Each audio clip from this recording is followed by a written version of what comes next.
Hello అందరికీ welcome back to our YouTube channel సాగర తీరాన గోదావరి.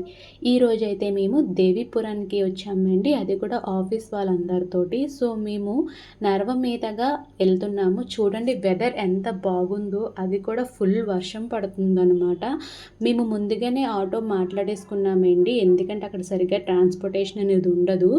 చూడండి రోడ్లన్నీ ఫుల్ వాటర్ అయిపోయింది. సో ఫుల్ ఎంజాయ్ చేసాము ఆ వెదర్ తోటి కూడా. వీళ్ళు చూడండి మేము వీడియో తీస్తామని చెప్పేసి హాయ్ కూడా చెప్తున్నారు, బట్ వాటర్లో కదా సైకిల్ అనేది సరిగ్గా రైడ్ చేయలేకపోయారు అనమాట.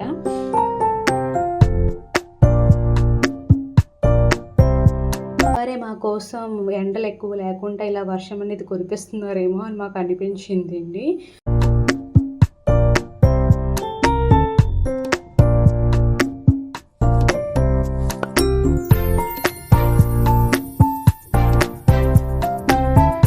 మేము దేవీపురం అయితే వచ్చేసాము.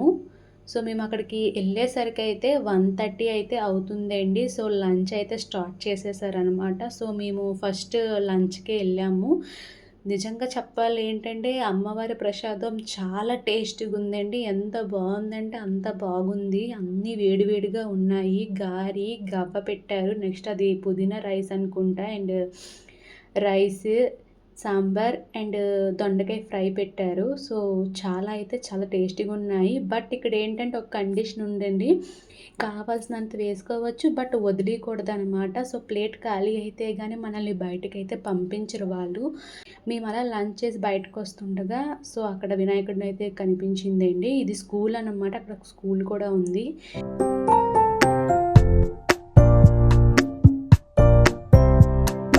ఇక్కడ చూస్తున్నారు కదా, ఇదైతే రోడ్ మ్యాప్ అనమాట. సో గుడి ఎలాగుంటుంది అసలు ఏంటి అని చెప్పేసి మొత్తం రోడ్ మ్యాప్ అంతా గేట్ మీదే పెట్టుంచారు.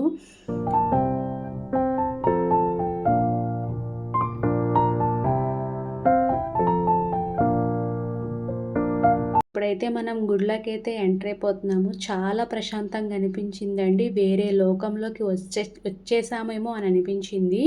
ఈ చెట్ల మధ్యన అదైతే అమ్మవారి మెయిన్ గుడి అన్నమాట అది.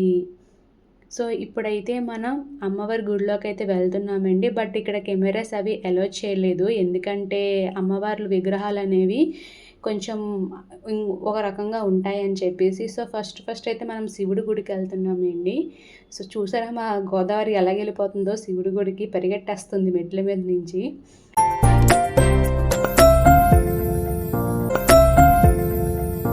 పరిగెట్టుకుంటూ వెళ్ళిపోతుందో మెట్ల మీద. సో ఇదేంటి ఇప్పుడు మనం శివాలయంకి అయితే వెళ్తున్నాం అనమాట. ఈ శివాలయంలోనే ఇతని విగ్రహం ఉంది, ఇతనే అనమాట ఈ గుడి అయితే కట్టించింది. నెక్స్ట్ చూడండి ఇక్కడ కూడా రాళ్ళు పేర్చేస్తున్నారు. ఇది ఒక నమ్మకం ఏంటి, రాళ్ళు అనేది ఒకదాని మీద ఒకటి పేరిస్తే ఇల్లు కడతారు అని చెప్పేసి. సో అలా ఇక్కడ కూడా పేర్చేస్తున్నారు అనమాట అందరూ కూడా.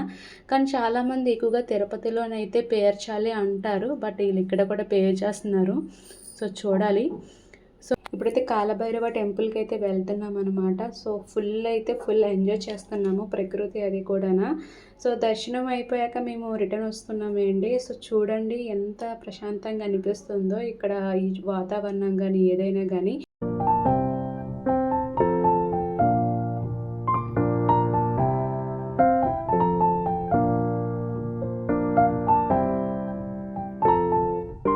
అదిగోండి చూడండి, ఇక్కడ నుంచి కూడా చూడడానికి అమ్మవారు టెంపుల్ అయితే కనిపిస్తుంది అనమాట. సో అదొక పువ్వు షేప్లో ఉంటుంది అంటే మనకి గూగుల్స్లో చూసుకుంటే దొరుకుతుంది అండి, ఎందుకంటే అక్కడ ఫోన్ అయితే అలో చేయలేరు. సో మేము రిటర్న్ వస్తుంటే చూసారా మాకు నాగదేవత కూడా ఎదురొస్తుంది, గ్రీన్ కలర్లో ఉందండి. అదైతే చాలా స్పీడ్గా మెట్లు ఎక్కేస్తుంది. బాబోయ్ మన వల్ల కాదా అని చెప్పేసి అట్నుంచి అంటే మేము రిటర్న్ అయిపోయామండి అక్కడి నుంచి. సో ఇప్పుడైతే ఒక లింగాష్టకం దగ్గరికి వెళ్తున్నామండి. అక్కడ 1365 శివలింగాలు ఉంటాయంట. సో ఇప్పుడు మేము అక్కడికే వెళ్తున్నాం అనమాట. ఒక సాహసమే చేసామన్నమాట, ఎందుకంటే రోడ్ను వదిలేసి తొప్పలంటే వెళ్ళాం మేము.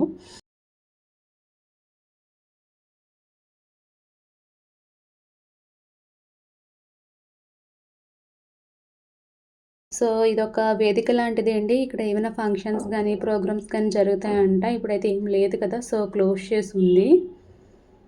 అక్కడ మేము వెళ్ళి ఏదో పెద్ద అన్నట్టుగా చేస్తున్నాం అంతే. అది డోమ్స్ అనమాట.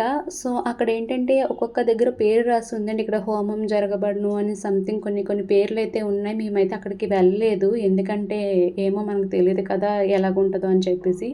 సో, చెప్పాను కదండీ! ఇప్పుడు లింగేశ్వర స్వామి టెంపుల్‌కైతే వస్తున్నామని చెప్పేసి. సో, 1365 శివలింగాలైతే ఉంటాయంట. మేమైతే లెక్క పెట్టలేదు గానీ, మేమైతే ప్రదక్షిణలన్నీ చేసి దర్శనం అయితే మాకు జరిగిందండి. సో, ఆ గజస్తంభం దగ్గర నుంచి మనం స్టార్ట్ చేయాలనమాట. ఆ ప్రదక్షిణలనేవి మనము. సో, అక్కడి నుంచి ఇంకా మా యొక్క దర్శనాలు అంతా అయిపోయిందండి. సో, ఇంకా మేము రిటర్న్ అయిపోతున్నాము. ఎందుకంటే అప్పటికే టైము 4:30 అయిపోతుందనమాట. సో, మళ్ళీ రిటర్న్ ఎళ్ళాలి కదా! సో, మేము మళ్ళీ ఇంటికెళ్ళేసరికి 7 అలాగ అయిపోతది. చూడండి గోదావరి 2 బ్యాగులేసుకొని ఎక్కడికెళ్ళిపోతుందంటే అలాగెళ్ళిపోతుంది. సో, ఇలా మా ఈ దేవీపురం ట్రిప్ అయితే మా కొలీగ్స్‌తో అయితే మేము చాలా ఎంజాయ్ చేశామనమాట. సో, మీరు కూడా మీ కొలీగ్స్‌తో ఇలా ట్రిప్‌కి వెళ్ళి బాగా ఎంజాయ్ చేసి ఉంటే మాతో షేర్ చేయండి. So, please like, share and subscribe. Subscribe ముఖ్యం బిగులు.